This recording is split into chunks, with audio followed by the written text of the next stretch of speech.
Oh wait, you're not going to donate that, are you? Wait, quick, hang on just a second. Before you go to the donation center again, make sure you do not bring these 10 things. Some of them are probably going to surprise you, but also I have a list of the top 10 things that people are looking for at thrift stores and would love to have. So let's run through this list of things that they cringe when you show up and open the back of your car and you have them in there. Number one is coffee mugs that have sayings like world's best teacher, business logos, or are from souvenir shops. So they don't want them, but they will take more decorative mugs. Number two is china sets. Ugh. Have you heard the rumor that these days china sets just get tossed in the dumpster? They don't even make it to the shelf. I was looking around online. We don't know if that is totally accurate or not, but they said that the problem with china sets is that they take up a lot of shelf space and they don't sell. So instead, you can try listing them for free on Marketplace. There's actually a lot of artists that use them for mosaic type artwork.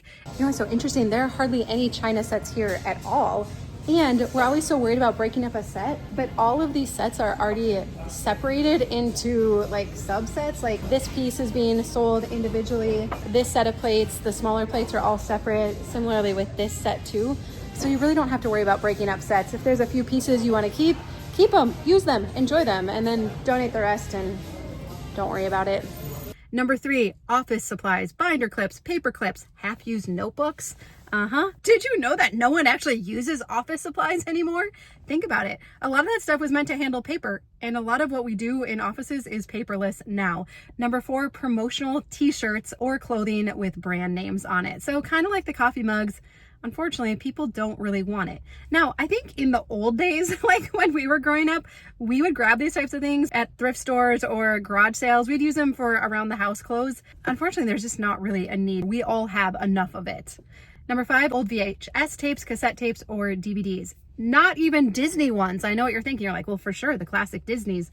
No, unfortunately, everybody streams their videos these days. And I know maybe you like to pull out a VHS from time to time, but the mass majority of people, they're just using streaming services now. Number six, outdated electronics and cords. So fax machines, DVD players, old routers, they just sit on the shelf and collect dust. So the best place to dispose of these types of items now is Best Buy. Most Best Buy locations will take electronics and recycle them for free. Number seven, stuffed animals. I know. What do you do with all the stuffed animals? You want to give them a second life. They're hard to sanitize, don't sell well, and often are a liability. Oh man, do you ever wonder where all the Squishmallows go after all the kids are done with them? We've probably overconsumed Squishmallows for too long too, but if you're in need of some, you can come here. But most likely if you have kids, you're not looking for any extras. Number eight, inexpensive decorative knickknacks. So we're talking things like dollar store figurines, even faux flowers and greenery, or anything that says live, laugh, love on it. Pretty much we're through that and no one is buying that stuff anymore. Now, if you have higher quality decor, then that is appreciated. But the small stuff that's low in value, unfortunately, most of that just ends up in the dumpster. Number nine, lidless, can we say that? Lidless food containers or random Tupperware lids. Now, I've heard before that some thrift stores actually will have a place for lids for pots and pans or storage containers, but a lot of locations don't. So again, these are retail stores. They're trying to just sell the stuff that sells, right? That most people want to buy. They want to appeal to the masses. So a lot of things that might have been unique or niche in the past, they're simply not selling anymore. And number 10, old curtain rods or blinds, especially if they are bent or missing any of the pieces.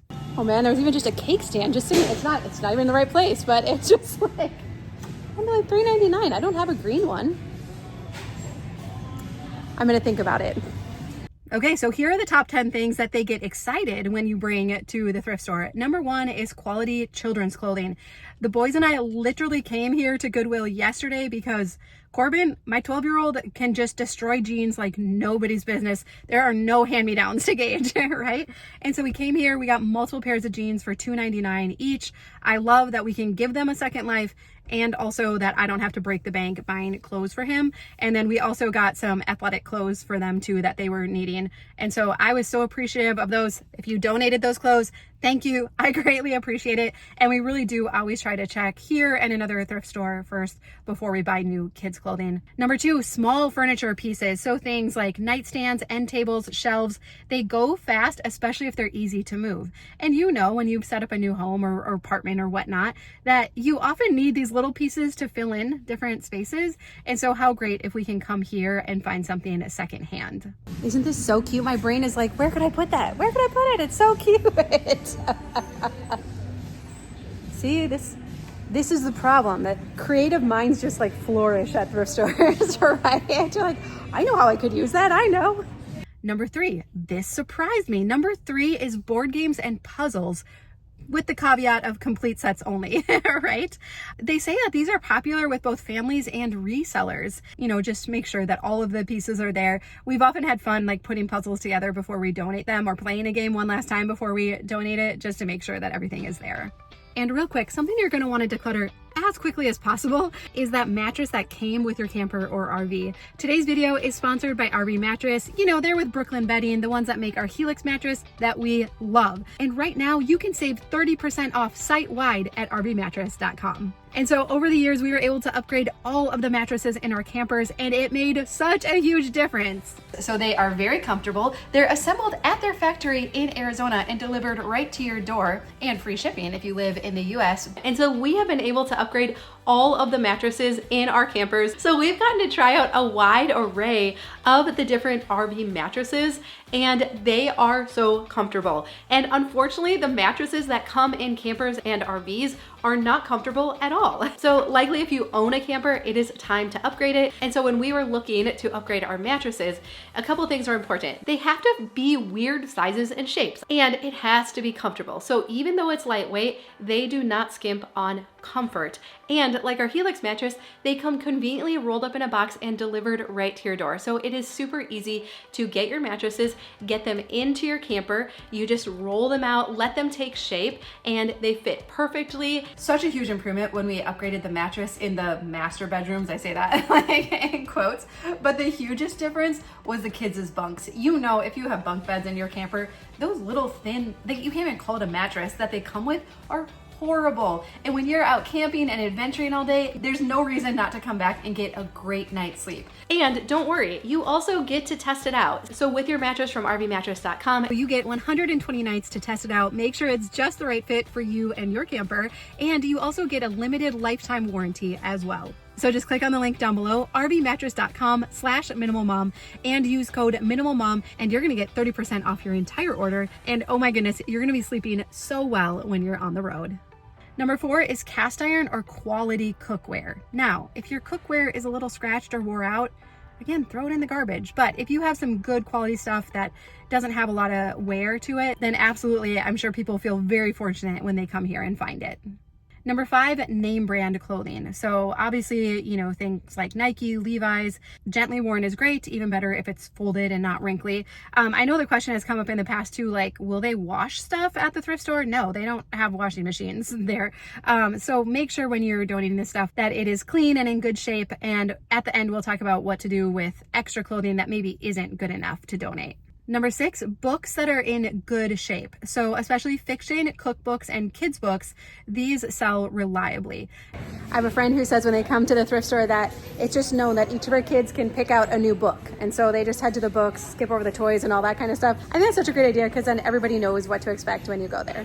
Blankets and linens that are neatly folded and fairly neutral in color, especially twin and queen sizes, and weighted blankets are also a bonus.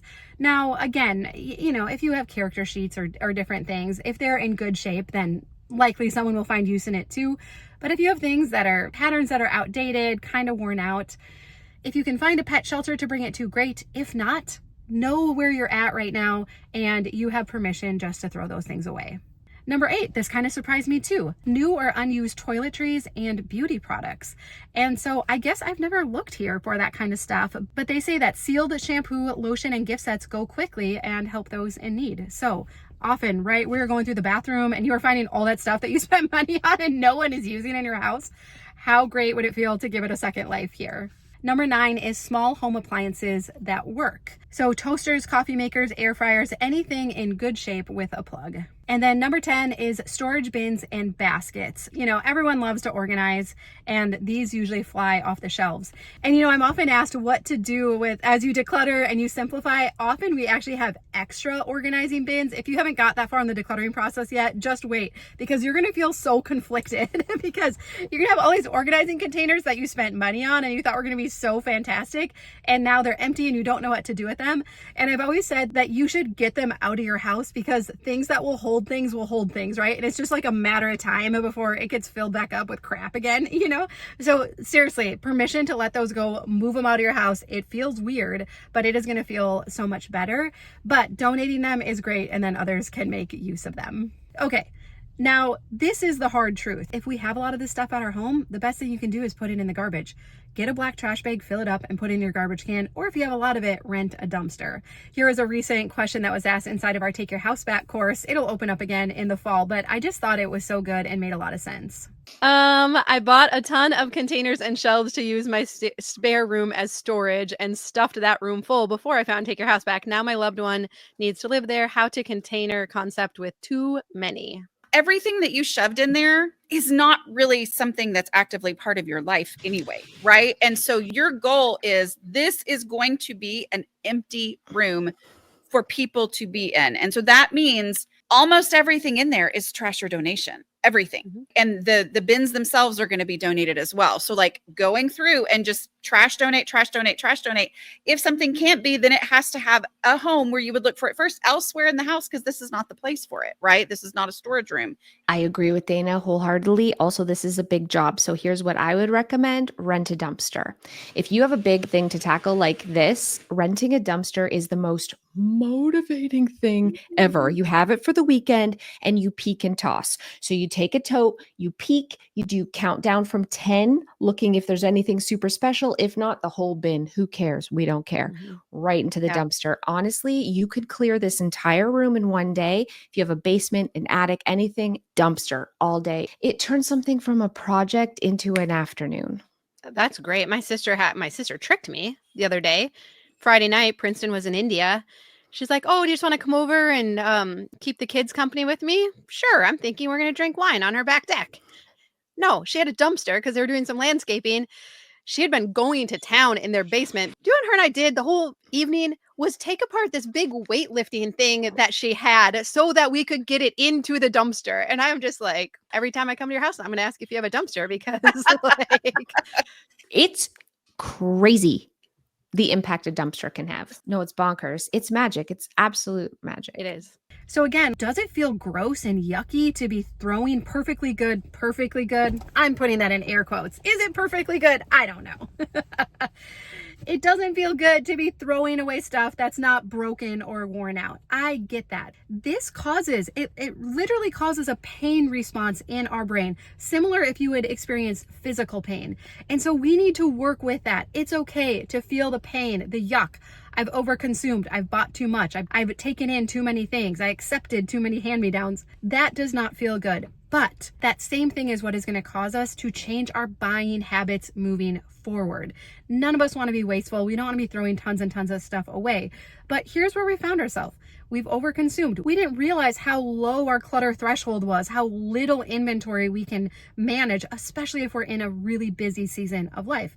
We just didn't know. So we came by all of this stuff. We filled up our house really innocently, right? Just not knowing. And in many ways, thinking we were being good stewards, that we were being frugal and resourceful by having this extra stuff around for just in case and when we would need it. But now we know better, right? If we've been hanging out at all, you know, clutter equals stress.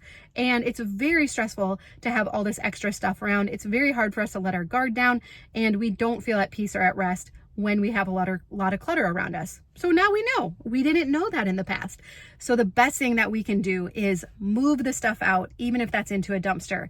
Feel the pain, which will cause us to change our buying habits and make better decisions moving forward. You're not alone. All of us find ourselves in this situation.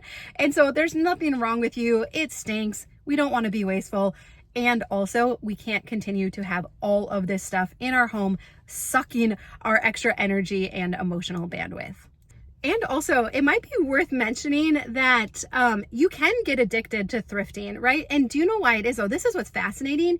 Is it's kind of like gambling. It's the intermittent reward, because if you go to Target, you pretty much know what you're going to find there.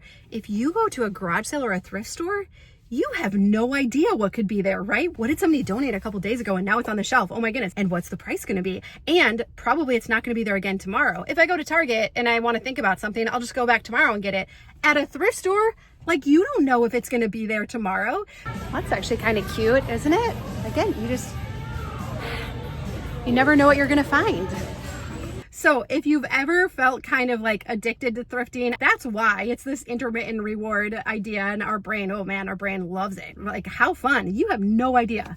You have no idea what you're going to find when you walk in there. So recognize that, but then also remember the downside of it is we do feel pressured to buy because we can't count on it being there tomorrow. So I definitely get how it works, and also a big reason why I just have to stay away. I just can't go anymore. And it's fine, you get used to it. It gets out of your system. but you might have to like challenge yourself to go a month without going to one to detox from it. Guess what I saw? Bump pan.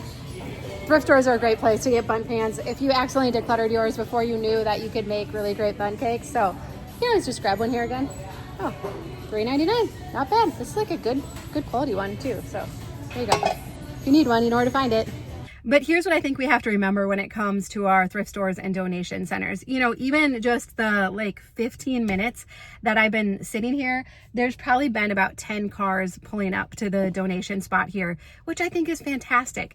But we have to remember that the bar has been raised for, again, what they want to sell in their limited retail space, because we have flooded donation centers so much for so long. We all have overconsumed for so long, and now we're pushing it off on the donation centers. We have to remember that they're only selling the best of the best right now. So if you have things that are used up, worn out, broken at all, missing pieces, will you just do them a favor and throw it away so that they don't have to use their time and energy sorting through it all? I think that's such a kindness that we can do. But again, I know we've been raised to believe that every physical item has value and it's wasteful if we put it in the garbage. I just don't think that that's true. Physical items are meant to serve us, to make our life better. They are a tool for us. That is the whole point of a physical item. You know, I mentioned the Take Your House Back course. We've joked in there. Cass has joked before that, like, these are not living, breathing things. She's like, you're not rehoming a cat. I know we all want to do the best, highest good with these items. We all want them to get a second chance. But I would challenge you that that's more about you than about helping others. For most of us, it's about easing our own conscience, because we feel bad because we were wasteful. We spent money on something and we're not using it. That doesn't feel good. So the way to rectify it in our brain is to make sure someone else can make use of it. So we want to make sure it goes to just the right place. The problem is twofold. One, a lot of the stuff just isn't needed anymore by anyone. And the second is that we want to be a hero with our donating, but we don't actually have the time and energy to do so. I know we all want to get linens to pet shelters and toiletries to homeless shelters and extra craft supplies to preschools. I love that. And if you have the capacity right now to do that, absolutely, please do it. In fact, go around and collect your neighbors' donations too and bring it there. But if you don't, if you have been driving around with donations in the back of your car, if they're stacked up in the corner of your garage or your bedroom, you have permission to either just run it to the closest donation center right now or put it in your garbage can and move on with life. You don't get an award either way. Nobody knows. And honestly, once it's gone, I don't even think that you're going to think about it again. We have been caring for all of this worthless junk for so long when we really have better places to be putting our time and energy. We have living, breathing people around us that need us to be present and to care about them and take care of them. We need to be taking care of ourselves, not spending so much time taking care of all of this clutter in our homes. So whatever you have to do, rent a dumpster, drop it off today at Goodwill, or throw it in the garbage can. Do whatever you have to do to get it out of your house. It is that important. And, you know, I did a video on Goodwill about this time last year. I know, you know, there was this big scandal about the CEO and taking all this money and whatnot. But do you know what else was on that video? Was all of the good things that Goodwills have been doing in our communities and how they employ so many people with various handicaps or who otherwise have a difficult time finding a job. And so before you go trashing Goodwill in the comments again, could we recognize that maybe they're doing more good than bad? You know, there's a thrift store by us I love going to, mostly because their prices are a little cheaper, and I found good stuff for the kids there, and I like where they donate their proceeds. But you know what? They have shorter hours and they're pickier with the donations, and that is just enough of a hurdle that will make it so my donations drive around with me instead of getting to where they need to go. So there's a lot of times that I just need to pull up to Goodwill, they open the door, I throw it out, and I move on with my day, and it gets out, it helps others, and it's just not that big of a deal. Now, if it's like against all your moral virtues and values to go to Goodwill, then don't, that's fine. But if you're just going off old information or what others have said, I wouldn't worry so much about that. Again, I think the most important thing is that this stuff gets out of our house, because you deserve to have peace of mind, and your family absolutely deserves to have that as well. I know too often people complain about the prices at Goodwill. I actually think it's a good thing because it keeps me from impulse buying. So I know if I actually want something or not, if I'm willing to pay the price for it here. But then another point, you know, as I've been a minimalist now for 10 years, I really try to look at the data. I look at what things stand the test of time. Where do I get them from? Is it high quality brands, or is it lesser quality things? Is it worth spending extra money on things so that they'll last longer? And it's been really interesting what I've noticed in regards to clothing. So I used to get everything secondhand, garage sales. We grew up, everything was hand-me-downs and garage sales and secondhand stores. I remember, you know, in middle school and high school being kind of embarrassed going to the one in town. We like to go to the ones like in different towns because you didn't want anyone seeing you going in there, but also you were going in really hopeful that you were going to find something good, right? I mean, if there was only a name brand there, good night. Like, we were so excited, right? So my whole life was secondhand. Even into adulthood, I would try to get a lot of things secondhand. But what I noticed, especially in more recent years, is that those pieces did not stand the test of time, meaning I didn't carry them over from season to season, and unless they were like a really classic staple. So now I will sometimes look for like jeans or high quality shoes, some of the brand names that I just really know and trust at a secondhand store. But generally I get my tops new because they're current. You know, anytime we go to a thrift store, it's usually last season stuff or older. And so if you've ever felt like, oh, I kind of like it at the time, but then I don't end up getting as much use out of it, it's usually because it's not the current styles. Now, to some of us, that is more important than not. To my twin sister, Diana, very important. She likes to be trendy and fashionable. She doesn't buy a lot of pieces, but she wants them new and current every single year. For me, I'm somewhere in the middle, and then some really don't care, and you can get everything from a thrift store and it does not matter. I'm somewhere in the middle. And honestly, if I wasn't visiting with you publicly like all the time, I probably would be closer down to here, right? So even this shirt I got at Marshall's this season, I know you'll probably ask, right? But I really liked it. I think it makes my eyes look bluer. It's really comfortable, easy style to wear, and I've wore it a ton, and I bought it new. And so I think I just want to encourage you to look at the data and to look at what pieces that you get and stand the test of time. Now, do I carry all of the tops I get over every year? No, but I usually only get a few, and I wear the heck out of them during like this summer, right? And so then by the end of the season, I'm usually kind of over it. But again, it hasn't been many pieces. I don't spend a lot of money on my tops. Now, pants I'd like to invest more in, and those I do carry over from year to year. Like, I literally wear jeans out now, and that feels so good. I know the brands that fit well and that I like, and sometimes they're expensive brands and sometimes they're not. Kind of feeling it. So Maggie, what we say, if it's not a definite yes, it's a no. Is it a definite yes? I don't know. You don't know? Well, just think about it. What does CSP mean? I have no idea. It's kind of cute though. Yeah, but I want to know what it means. I know. I also used to find that when I did do a lot of thrift stores and garage sales, no matter how careful I was, I still impulse bought. And so I ended up buying extras. And so it kind of seemed like any savings I was getting from buying secondhand, I made up for by buying too many. Whereas now, if I will just buy a few pieces each season new, and my rule is if it is not a clear yes, it's a no. It fits my today body for right now. Our clothes are meant to fit us, not us into our clothes, right? And so if it is not a clear yes, it's a no. So I'm pickier with what I buy. I only buy a few pieces.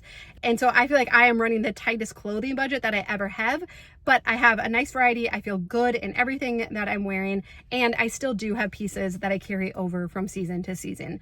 So I feel like sometimes thrifting gets glamorized a little bit. Can it be awesome? Yes. For the kids, is it the best ever? Oh my goodness, I'm so grateful for that. But even now, as Maggie and Adeline are 14 and 15, I've noticed similar things for them too. They get some things at thrift shops, and then other things they prefer to buy new.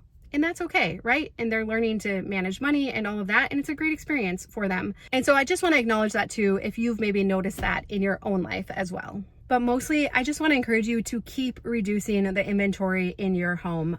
You know, my sister and I have been talking about this a lot lately. So, you know, my kids are 10 through 15 right now. Hers are 1 through 6. But we've just both noticed that like the only way to stay on top of our homes, to feel like we're doing a good job as a mom and all the other roles that we play, is to have really low inventory.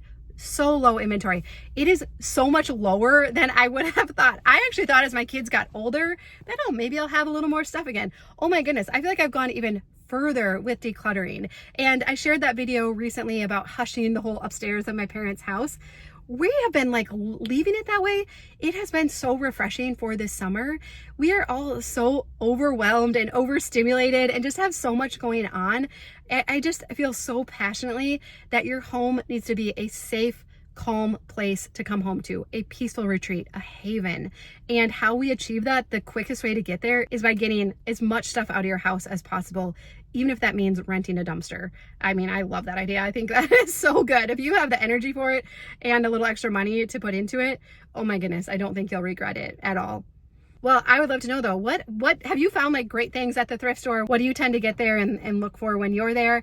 Do you go thrifting? Now that you've been decluttering your house, do you go thrifting as often? I can't. And you know what? A garage sale sign doesn't even appeal to me anymore. It's very remarkable. Actually, I never thought I would see that day. So it's interesting how things change. But I love you. I'm so grateful for all of your kindness and your support, and that we can just do this together and stick together. All right. Well, I hope you have a really good day, and I'll see you again soon.